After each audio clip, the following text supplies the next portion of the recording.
Welcome to our channel. Today we how to install Gradle on Windows for Android projects. Quick tutorial step by step clearly. First, open your web browser.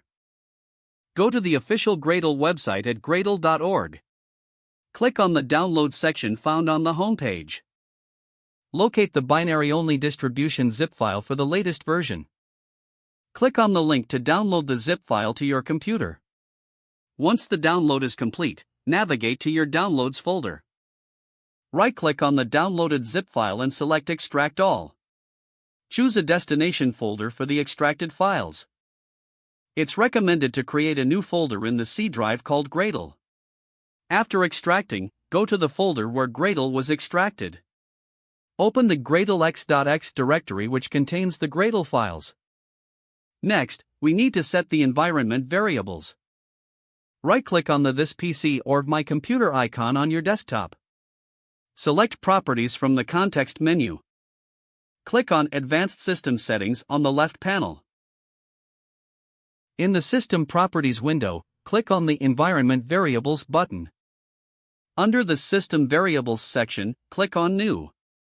In the Variable Name field, type Gradle_home. In the variable value field, enter the path to the Gradle folder you created, such as C:\Gradle\Gradle-x.x. Next, find the path variable in the System Variables list and select it. Click on Edit to modify the path variable. In the Edit Environment Variable window, click on New. Add the path to the Gradle bin directory, which is C:\Gradle\Gradle-x.x bin. Click OK to save the changes, then click OK again to close the Environment Variables window. Now, let's verify the Gradle installation. Open Command Prompt by searching for CMD in the Start menu.